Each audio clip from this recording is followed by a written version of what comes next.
Start. जी, मेरा नाम उस्मान अली पाशा है। मैं राष्ट्रीय महासचिव हूँ किसान यूनियन का। आज हमारा प्रस्तावित कार्यक्रम था जिसमें हमने तहसील दिवस की अध्यक्षता कर रहे हमारे उप जिलाधिकारी सदर को 6 सूत्रीय ज्ञापन सौंपा है। ज्ञापन में जो प्रमुख बिंदु है, नहरों में पानी छुड़वाने, शहरी क्षेत्र में गरीब आवास कॉलोनियों की पुताई करने, ग्रामीण क्षेत्रों में अलाव जलवाने, अवैध प्लॉटिंग बंद कराने, कैमरी रोड से शहजाद नगर तक जो रोड बना है उसकी मरम्मत कराने, ग्रामीण क्षेत्रों में प्रधानमंत्री आवास दिलाने से संबंधित एक ज्ञापन सौंपा है।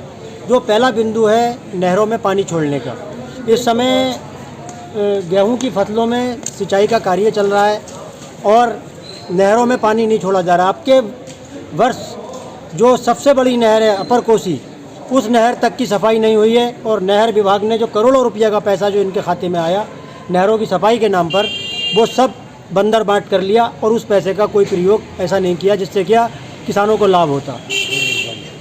दूसरा, पूरे देश में इस समय राम मंदिर प्रतिष्ठा का कार्यक्रम और पूरे ज़िले में भी चल रहा है, जो विभिन्न कार्यक्रम आयोजित हो रहे हैं, खुशियां मनाई जा रही हैं। लेकिन जो सबसे बड़ी खुशी की बात यह है कि गरीबों को खुशी मनाना चाहिए। तो गरीबों के जो काशीराम कॉलोनी है, पहाड़ी गेट या नादरबाग, इसी तरह की आसरा कॉलोनियाँ हैं, बॉम्बे कॉलोनियाँ हैं, इसमें जब से ये कॉलोनियाँ बनी हैं इनकी पुताई नहीं हुई है बाहरी साइड से, क्योंकि किसी के बस की बात इतना पैसा नहीं बेचारे के जो अपने घर में पुताई करा ले। लेकिन घर में अगर किसी तरह करा भी लेता है तो बाहर कैसे कराएगा, उसके पास संसाधन नहीं है। तो इन कॉलोनियों को बदरंग हो चुकी हैं ये कॉलोनियाँ। गरीबों के हित को ध्यान में रखते हुए और वो भी मतलब कहते हैं एक जश्न मनाएं, तो इसलिए उन कॉलोनियों की भी पुताई होना चाहिए। पूरे ज़िले में किसी भी ग्राम पंचायत में अलाव की व्यवस्था नहीं की गई है, जबकि जिलाधिकारी महोदय के स्पष्ट निर्देश हैं कि प्रत्येक गांव, नगर पालिका सब में मतलब कहते हैं अलाव जलाए जाएं।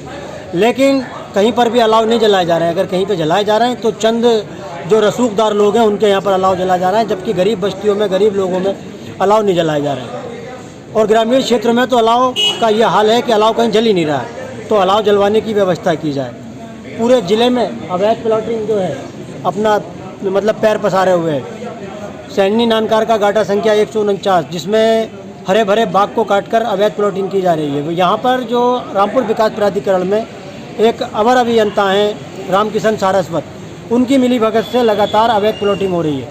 और अगर आप उनके संपत्ति की जांच करें तो उनके आय से कई गुना अधिक संपत्ति उनकी हो चुकी, अर्जित कर चुके हैं। इसी तरह से रामपुर कैमरी मार्ग से एक रोड निकला है शहजाद नगर के लिए, तो लालू नगला, चमरौआ और तराना वगैरह ये कई गांव ऐसे जो थाना शहजाद नगर क्षेत्र में लगते हैं, तो वहाँ पर जाने के लिए एकमात्र रास्ता यही है और उस रास्ते में बहुत गहरे गहरे गड्ढे हो गए। जबकि प्रधानमंत्री ग्रामीण सड़क योजना के अंतर्गत वो रोड पड़ा था और उसमें गारंटी भी थी, लेकिन उस गारंटी व्यवस्था का कोई प्रयोग नहीं किया गया और उसको जो रोड की मरम्मत नहीं कराई जा रही।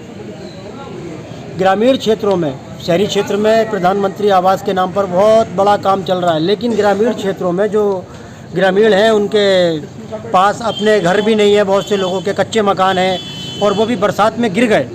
ऐसे लोगों को जो आवास की सख्त आवश्यकता है तो उनको आवास दिलाई जाए। लेकिन ग्रामीण क्षेत्र में तो लक्ष्य भी बहुत कम आता है, लक्ष्य के साथ साथ जो उसकी धनराशि है वो भी बहुत कम आती है। शहरी क्षेत्र में लगभग 2.5 लाख से 3 लाख रुपए तक आते हैं और ग्रामीण क्षेत्र में वही धनराशि जो है 1,20,000 रुपये, और उसमें भी बंदर बांट किया जा रहा है। तो किसान जो गरीब लोग हैं उनको आवास दिलाए जाए। तो हमने जो ज्ञापन हमारे उप जिलाधिकारी सदर साहब को सौंपा, उन्होंने हमें आश्वासन दिया है कि जो उनके स्तर की समस्याएं उनका समाधान वो 1 सप्ताह के अंदर अंदर करा देंगे, और जो समस्याएं उनसे उच्च अधिकारियों की हैं तो वो हमारे ज्ञापन की एक कॉपी उच्च अधिकारियों को प्रेषित कर और जो हमारी समस्या उसका समाधान कराने का प्रयास करेंगे। बहुत बहुत शुक्रिया। जय जवान, जय किसान।